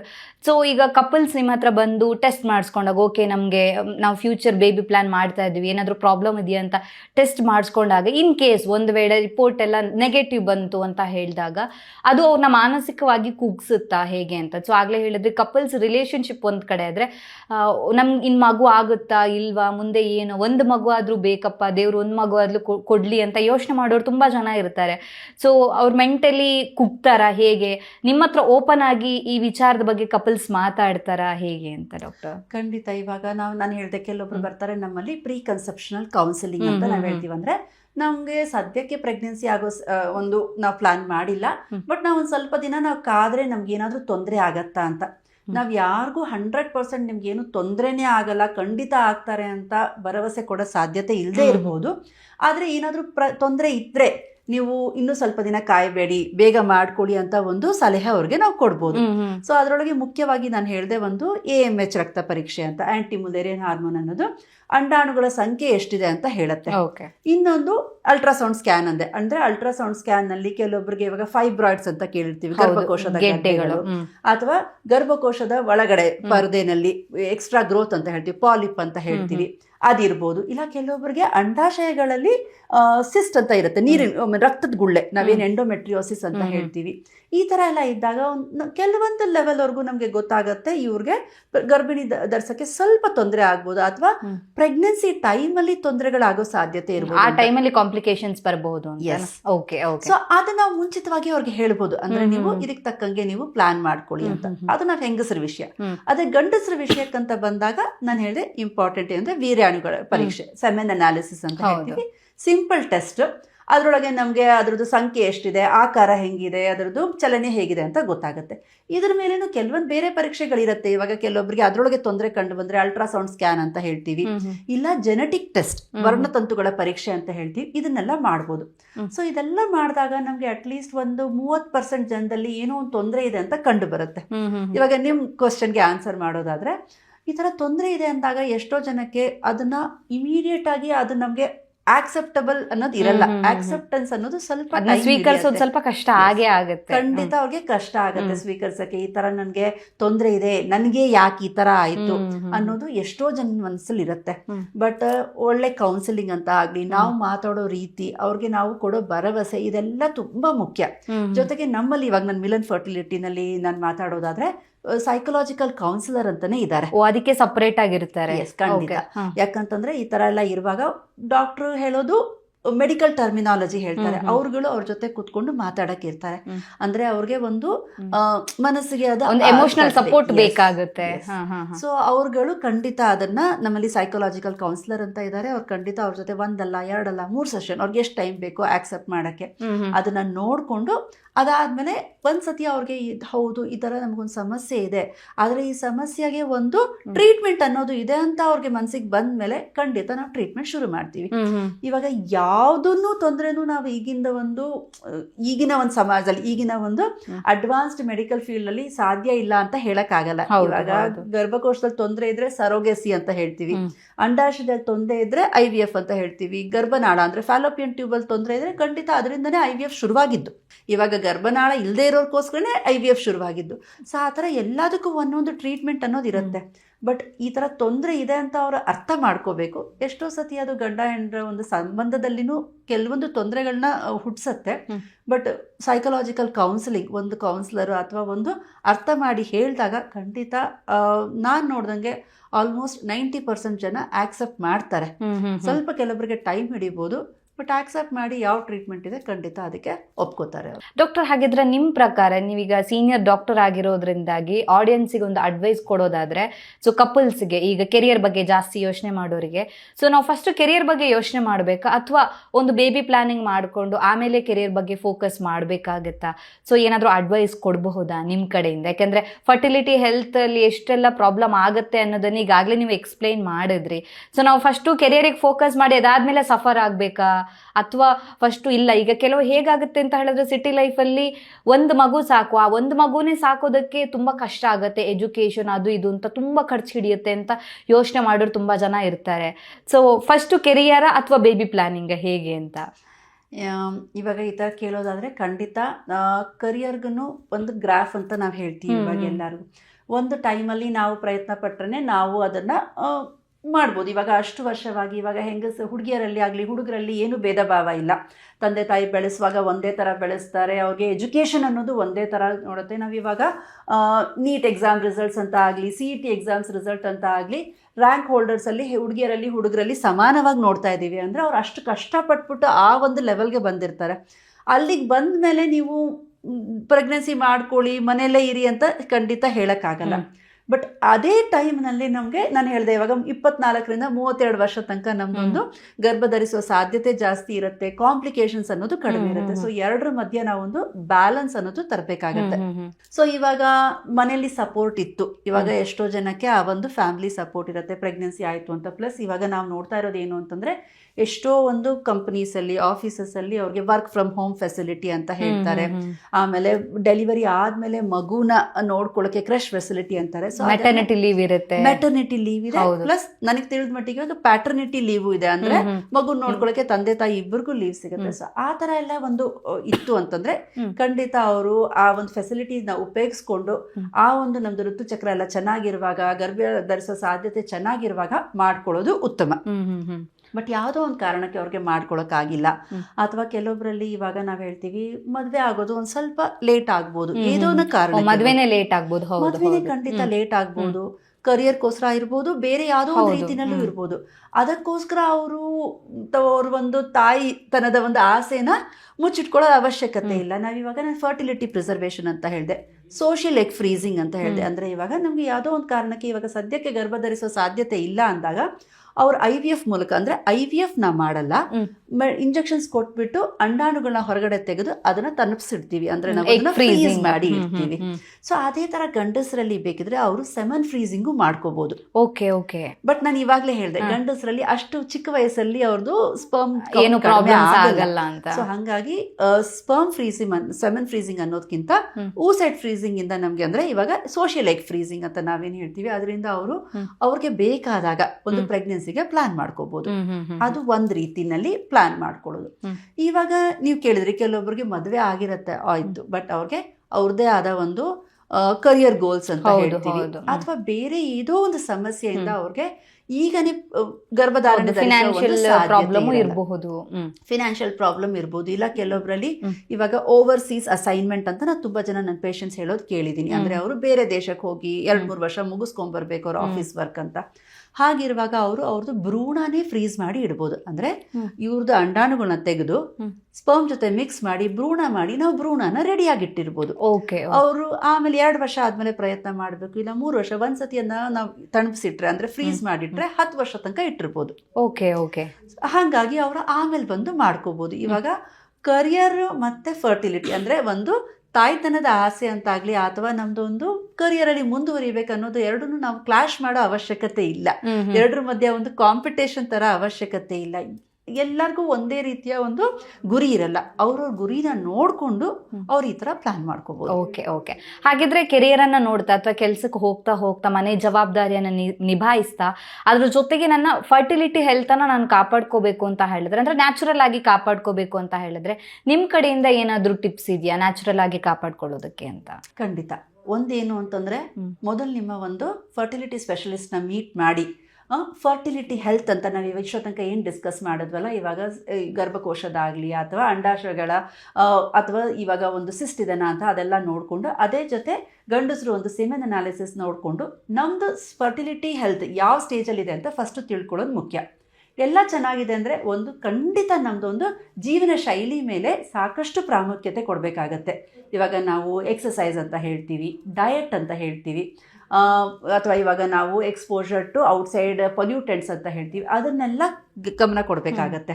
ಎರಡನೇದು, ಇಲ್ಲ ತೊಂದರೆ ಇದೆ ಆದರೆ ನನಗೆ ಇವಾಗೇ ಒಂದು ಗರ್ಭ ಧರಿಸೋ ಒಂದು ಸಾಧ್ಯತೆ ಇಲ್ಲ, ಇವಾಗ ನಾವೆಲ್ಲ ಡಿಸ್ಕಸ್ ಮಾಡಿದ್ವಲ್ಲ ಅದ್ರ ಬಗ್ಗೆ, ಆವಾಗ ಈ ಥರ ಫರ್ಟಿಲಿಟಿ ಪ್ರಿಸರ್ವೇಷನ್ ಅಂದರೆ ಇವಾಗ ನಾವು ಎಗ್ ಫ್ರೀಸಿಂಗ್ ಅಂತ ಹೇಳ್ಬೋದು, ಇಲ್ಲ ಭ್ರೂಣ ಮಾಡಿ ಎಂಬ್ರಿಯೋ ಫ್ರೀಸಿಂಗ್ ಅಥವಾ ಬರೀ ಸ್ಪರ್ಮ್ಸ್ ಅಂದರೆ ಸೆಮೆನ್ ಫ್ರೀಸಿಂಗ್, ಈ ಥರ ಒಂದು ಟ್ರೀಟ್ಮೆಂಟ್ಗೆ ಹೋಗ್ಬೋದು. ಓಕೆ. ಸೊ ಪೇರೆಂಟ್ಹುಡ್ ಅಂತ ಹೇಳಿದಾಗ ತುಂಬ ಜನರು ಅದನ್ನ ಲೈಫ್ ಸ್ಟೇಜಿಗಿಂತ, ಈಗ ಒಂದು ಹೆಣ್ಣಿಗೆ ಯಾವ ರೀತಿಯಾಗಿ ಬಾಲ್ಯ, ಯೌವನ, ಮುಪ್ಪು ಆ ಥರ ಒಂದು ಲೈಫ್ ಸ್ಟೇಜ್ ಇರುತ್ತೋ, ಸೊ ಮಗು ಆಗೋದು ಕೂಡ ಒಂದು ಲೈಫ್ ಸ್ಟೇಜ್ ಅಂತ ಈಗ ಯಾರು ಕನ್ಸಿಡರ್ ಮಾಡಲ್ಲ. ಅದನ್ನ ಹೊರೆ ಅಥವಾ ನಂಗೊಂದು ದೊಡ್ಡ ರೆಸ್ಪಾನ್ಸಿಬಿಲಿಟಿ ಅಂತ ಕನ್ಸಿಡರ್ ಮಾಡ್ತಾರೆ. ಸೊ ಆ ರೀತಿ ಯೋಚನೆ ಮಾಡೋರಿಗೆ ನೀವು ಏನು ಹೇಳಕ್ ಇಷ್ಟಪಡ್ತೀರಾ ಡಾಕ್ಟರ್ ಅಂತ? ಈಗ ಮಕ್ಕಳು ಆಗೋದು ಅನ್ನೋದು ನಾನೊಂದು ಹೊರೆ ಅಂತ ಹೇಳಲ್ಲ. ಈಗ ನಮ್ಮ ತಾತ ಮುತ್ತಾತಂದ್ರು ಆ ಥರ ಅನ್ಕೊಂಡಿದ್ರೆ ನಾವು ನೀವು ಈ ಥರ ಮಾತಾಡ್ತಿರ್ಲಿಲ್ಲ. ಬಟ್ ಹಾಗಂತ ಸಿವಿಲೈಸೇಷನ್ ಅಂತ ನಾವೇನು ಹೇಳ್ತೀವಲ್ಲ, ಅದು ಮುಂದುವರಿಬೇಕು ಅಂದ್ರೆ ನಮ್ದು ನೆಕ್ಸ್ಟ್ ಒಂದು ಸಂತತಿ ಪೀಡಿ ಅನ್ನೋದು ಬರಲೇಬೇಕು ಖಂಡಿತ. ಇವಾಗ ನಾವು ನೋಡ್ತಾ ಇದೀವಿ, ಇಂಡಿಯಾದಲ್ಲೂ ಫರ್ಟಿಲಿಟಿ ರೇಟ್ ಅನ್ನೋದು ಕಡಿಮೆ ಆಗ್ತಾ ಇದೆ ಅಂತ ನೀವು ಸಾಕಷ್ಟು ನೋಡಿರ್ತೀರ ನೀವು. ಸೊ ಹಾಗನ್ಬಿಟ್ಟು ಎಲ್ಲರೂ ಹೋಗಿ 6-8 ಮಕ್ಕಳು ಹಡಿ ಅಂತ ಇವಾಗ ಯಾರು ಹೇಳಕ್ಕಾಗಲ್ಲ. ಬಟ್ ಅದೇ ಥರ ಇವಾಗ ನಾವು ಪ್ಲಾನ್ ಮಾಡ್ಕೋಬೇಕು ಅಂದರೆ ಖಂಡಿತ ನಮ್ಮದು ಒಂದು ಹೆಲ್ತ್ನ ನಾವು ನೋಡ್ಕೋಬೇಕು. ಒಂದು ಎರಡನೇದು, ಮಕ್ಕಳು ಅನ್ನೋದು ಹೊರೆ ಅಲ್ಲ, ಬಟ್ ಅವರು ನಮ್ದು ಒಂದು ಸಂಸಾರ ಅನ್ನೋದು ಮುಂದುವರಿಬೇಕು. ಯಾಕಂದ್ರೆ ನಾವ್ ಇವಾಗ ಎಷ್ಟೋ ಜನ ಕೇಳಿರ್ತೀವಿ, ನಾವು ಮಕ್ಳಿಲ್ದೇ ಇದ್ರೆ ಏನಿದೆ ಮನೆಯಲ್ಲಿ ಅಂತ. ಸೊ ಹಂಗಾಗಿ ಅದೊಂದು ಕಂಪ್ಲೀಟ್ ಫ್ಯಾಮಿಲಿ ಲೈಫ್ ಸೈಕಲ್ ಅಂತ ನಾವು ಹೇಳ್ತೀವಿ. ಕೆಲವರಿಗೆ ಒಂದು ಮಗು ಆಯ್ತು ಅಂತ ಹೇಳಿದ್ರೆ ನನ್ನ ಜೀವನ ಸಂಪೂರ್ಣ ಆಯಿತು ಅಂತ. ಒಂದು ಹೆಣ್ಣಿಗೆ ಪರಿಪೂರ್ಣತೆ ಬರೋದೇ ಆಕೆ ತಾಯಿ ಆದಾಗ ಅಂತ ಹೇಳ್ತಾರೆ. ಸೊ ಹಾಗಾಗಿ ಅದನ್ನ ಒಂದು ಅನುಭವಿಸ್ಬೇಕು ಅಂತ ಡಾಕ್ಟರ್. ಖಂಡಿತ. ಇವಾಗ ಒಂದು ನೆಕ್ಸ್ಟ್ ಸ್ಟೇಜ್, ಇವಾಗ ನೀವು ಹೇಳಿದ್ವಿ ಬಾಲ್ಯ, ಯೌವನ, ಮದ್ವೆ ಅಂತ ಆದ್ಮೇಲೆ ನೆಕ್ಸ್ಟ್ ಇರೋದು ತಾಯ್ತನ ಅಥವಾ ಪೇರೆಂಟ್ಹುಡ್ ಅಂತ ನೀವೇನು ಹೇಳಿದ್ರಿ ಆ ಥರ. ಸೊ ಆ ಥರ ಇರುವಾಗ ಖಂಡಿತ ಅದನ್ನ ಪ್ರತಿಯೊಂದು ಹೆಂಗಸು ಅದನ್ನ ಒಂದು ಎಂಜಾಯ್ ಮಾಡಬೇಕು ಅನ್ನೋದೇ ನಾವು ಹೇಳೋದು. ಸೊ ಅದಕ್ಕೆ ಬೇಕಾಗಿರೋದು ಏನು ಅಂತಂದ್ರೆ, ಇಲ್ಲ ಒಂದು ಟ್ರೀಟ್ಮೆಂಟ್ ಅಂತ ಆಗಲಿ, ಅಥವಾ ನಮ್ದು ಜೀವನ ಶೈಲಿನಲ್ಲಿ ಬದಲಾವಣೆ ಅಂತ ಆಗಲಿ, ಅಥವಾ ಕೆಲವೊಂದು ಟೆಸ್ಟ್ಗಳು ಮಾಡಿಕೊಂಡು ಅಥವಾ ಕೆಲವೊಂದು ಟ್ರೀಟ್ಮೆಂಟ್ ತಗೊಳ್ಳೋದ್ರಿಂದ ಖಂಡಿತ ಅವ್ರಿಗೆ ಮಕ್ಕಳಾಗೋ ಸಾಧ್ಯತೆ ಇರುತ್ತೆ. ಅದನ್ನ ಅವರು ತಗೊಂಡು ಮುಂದೆ ಕೊರಿಬೇಕು ಅದನ್ನ. ಸೊ ಹಾಗಿದ್ರೆ ಡಾಕ್ಟರ್, ಈ ಮಕ್ಕಳು ಮಾಡ್ಕೊಳ್ಳೋ ಅಂಥದ್ದು ಅಥವಾ ಅವರಿಗೆ ಒಂದು ಬೇಬಿ ಪ್ಲಾನಿಂಗ್ ಆಗೋದಕ್ಕೆ ಈಗಿನ ಕಪಲ್ಸ್ ನಾವು ನೋಡೋದಾದ್ರೆ, ನೀವು ಹೇಳ್ದಂಗೆ ಕೆಲವರು ಟೆಸ್ಟಿಗೆ ಬರ್ತಾರೆ, ಇನ್ನು ಕೆಲವರು ಅದನ್ನ ಯೋಚನೆ ಮಾಡೋದಿಲ್ಲ, ನೆಗ್ಲೆಕ್ಟ್ ಮಾಡಿಬಿಟ್ಟಿರ್ತಾರೆ. ಸೊ ಅವರಿಗೆ ಮಗು ಆಗೋದು ಒಂದು ಲೈಫ್ನ ಒಂದು ಪಾರ್ಟ್ ಆಗಿರೋದಿಲ್ಲ. ಸೊ ಈ ರೀತಿ 2 ವೆರೈಟಿ ಆಫ್ ಕಪಲ್ಸ್ ಅನ್ನು ಕೂಡ ನೀವು ನೋಡಿರ್ತೀರ ನಿಮ್ಮ ಎಕ್ಸ್ಪೀರಿಯನ್ಸ್ ಅಲ್ಲಿ. ಸೊ ಕೊನೆಯದಾಗಿ ಹೇಳೋದಾದ್ರೆ, ಸೊ ಈಗಿನ ಕಪಲ್ಸ್ಗೆ ನಿಮ್ಮ ಒಂದು ಟಿಪ್ಸ್ ಏನು ಬೇಬಿ ಪ್ಲಾನಿಂಗ್ನ ಬಗ್ಗೆ ಅಂತ? ಖಂಡಿತ. ಇವಾಗ ನಾನು ಹೇಳಿದೆ, ಸೋಷಿಯಲ್ ಮೀಡಿಯಾದಿಂದ ಸಾಕಷ್ಟು ಜನಕ್ಕೆ ಒಂದು ಅವಗಾಹನೆ ಇದೆ. ಅಂದರೆ ನಾವೇನು ಟೆಸ್ಟ್ ಮಾಡ್ಕೋಬೇಕು ಅಥವಾ ಯಾವ ವಯಸ್ಸಲ್ಲಿ ನಾವು ಗರ್ಭಧಾರಣೆಗೆ ಪ್ರಯತ್ನ ಪಟ್ಟರೆ ನಮಗೆ ಪ್ರೆಗ್ನೆನ್ಸಿ ಆಗೋ ಸಾಧ್ಯತೆ ಇರುತ್ತೆ ಅಂತ. ಅದನ್ನು ಖಂಡಿತ ಅವರು ಅದನ್ನು ಮಾಡ್ಕೊಳ್ಳೋದು ಒಳ್ಳೆಯದು. ಅದ್ರ ಜೊತೆಗೆ ಇವಾಗ ನಾನು ಹೇಳಿದೆ, ಇವಾಗ ಜೀವನ ಶೈಲಿ ಅಂತ. ಇವಾಗ ನಮ್ಮದು ಜೀವನ ಶೈಲಿ ಎಷ್ಟು ಚೆನ್ನಾಗಿದನೋ ಅಷ್ಟು ತೊಂದರೆ ಇಲ್ದಂಗೆ ಒಂದು ಗರ್ಭಧಾರಣೆ ಆಗುತ್ತೆ, ಪ್ರೆಗ್ನೆನ್ಸಿ ಸಮಯದಲ್ಲಿ ತೊಂದರೆ ಇರಲ್ಲ, ಡೆಲಿವರಿ ಸಲೀಸಾಗಿ ಆಗುತ್ತೆ ಅಂತ ನಾವು ಹೇಳ್ಬೋದು. ಎರಡನೇದೇನು ಅಂತಂದರೆ, ಇವಾಗ ನನಗೆ ಯಾವುದೋ ಒಂದು ಕಾರಣಕ್ಕೆ ಪ್ರೆಗ್ನೆನ್ಸಿ ಆಗ್ತಾ ಇಲ್ಲ ಅಂದರೆ ನನಗೆ ಮುಂದೆ ಆಗುತ್ತೋ ಇಲ್ಲೋ ಅಂತ ಒಂದು ಚಿಂತೆ ಮಾಡಲಾರ್ದಂಗೆ ಅವ್ರದ್ದು ಎಗ್ಗನ್ನ ಆಗಲಿ ಅಥವಾ ಭ್ರೂಣನ ಆಗಲಿ ಅಥವಾ ಸ್ಪರ್ಮ್ನ ಆಗಲಿ ಫ್ರೀಸ್ ಮಾಡಿ ಇಟ್ಕೊಂಡಿರೋದ್ರಿಂದ ಅವ್ರಿಗೆ ಯಾವಾಗ ನಮ್ಮದೊಂದು ಫ್ಯಾಮಿಲಿ ಬೆಳೆಸ್ಕೋಬೇಕು ಅಂತ ಆಗಲಿ ಅಥವಾ ಯಾವಾಗ ಗರ್ಭಧಾರಣೆಗೆ ಒಂದು ಸರಿಯಾದ ಸಮಯ ಅಂತ ಅವ್ರು ಅಂದ್ಕೊಂಡಾಗ ಆ ಟೈಮಲ್ಲಿ ಮಾಡ್ಬೋದು. ಇವಾಗ ಕೆಲವೊಬ್ಬರು ಟ್ರೀಟ್ಮೆಂಟ್ಗಂತ ಹೋಗ್ತಾ ಇರ್ತಾರೆ. ನಾನು ಹೇಳಿದೆ ಕ್ಯಾನ್ಸರ್ ಟ್ರೀಟ್ಮೆಂಟ್, ಅವ್ರಿಗೆ ಕ್ಯಾನ್ಸರ್ ಟ್ರೀಟ್ಮೆಂಟಿಂದ ನಾಳೆ ಮಕ್ಕಳೇ ಆಗಲ್ಲ ಅಂತ ಒಂದು ಪರಿಸ್ಥಿತಿ ಇರಬಾರ್ದು. ಮುಂಚಿತವಾಗಿ ಅವರು ಅದನ್ನು ಫ್ರೀಸ್ ಮಾಡಿ ಇಟ್ಕೋಬೋದು. ಅದೇ ಥರ ಇವಾಗ ಕರಿಯರ್ಗೋಸ್ಕರ ಅಥವಾ ಎಜುಕೇಷನ್ಗೋಸ್ಕರ, ಇವಾಗ ನಾವು ನಮ್ಮಲ್ಲೇ ಎಷ್ಟೋ ಜನ ಡಾಕ್ಟರ್ಸ್ ಅಲ್ಲೇ ನೋಡ್ತೀವಿ, ನಮ್ದೇನು ಬೇಗ ಮುಗಿಯುವಂಥ ಕೋರ್ಸ್ಗಳಲ್ಲ. ಸೊ ಹಾಗಿರುವಾಗ ಎಷ್ಟೋ ಜನ ಎಂಬ್ರಿಯೋ ಫ್ರೀಸಿಂಗ್ ಅಂತ ಆಗಲಿ, ಇವಾಗ ನಾವು ನೋಡ್ತಾ ಇದ್ದೀವಿ ಎಷ್ಟೋ ಜನ ಸೆಲೆಬ್ರಿಟೀಸು ಅದನ್ನ ಮಾಡ್ತಾ ಇದ್ದಾರೆ. ಸೊ ಎಲ್ಲರೂ ಅದಕ್ಕೆ ಹೋಗಬೇಕು ಅಂತ ನಾನು ಹೇಳಲ್ಲ.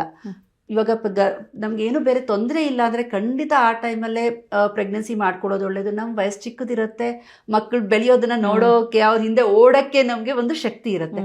ಬಟ್ ಯಾವುದೋ ಒಂದು ಕಾರಣದಿಂದ ನಮಗೆ ಅದು ತಕ್ಷಣವಾಗೇ ನಮ್ದು ಒಂದು ಪ್ರೆಗ್ನೆನ್ಸಿ ಮಾಡ್ಕೊಳ್ಳೋ ಸಾಧ್ಯತೆ ಇಲ್ಲ ಅಂತ ಹೆಂಗಸರಿಗೆ ಅನ್ಸಿದ್ರೆ, ಯಾವ ಒಂದು ಸಮಯಕ್ಕೆ ಅವ್ರಿಗೆ ಅನ್ಸುತ್ತೋ ನನಗೆ ಈ ಸದ್ಯಕ್ಕೆ ಆಗಲ್ಲ, ಇನ್ನೂ ಸ್ವಲ್ಪ ನಾನು ವೇಟ್ ಮಾಡಬೇಕಾಗತ್ತೆ ಅನ್ನುವಾಗ ಈ ಥರ ಒಂದು ಟ್ರೀಟ್ಮೆಂಟ್ ಆಪ್ಷನ್ಸ್ ಅವರು ಖಂಡಿತ ತಗೋಬಹುದು. ಓಕೆ. ಸೊ ನಾವು ಮನಿ ಪ್ಲಾನಿಂಗ್ ಹೇಗೆ ಮಾಡ್ತೀವಿ ಅದೇ ಥರ ಬೇಬಿ ಪ್ಲಾನಿಂಗನ್ನು ಕೂಡ ಮಾಡಬೇಕಾಗತ್ತೆ. ಸೊ ಮಕ್ಕಳ ಬಗ್ಗೆ ಕೂಡ ನಾವು ಯೋಚನೆ ಮಾಡಬೇಕಾಗತ್ತೆ ಅನ್ನೋದನ್ನು ತಿಳಿಸ್ಕೊಟ್ಟಿದ್ದೀರಾ.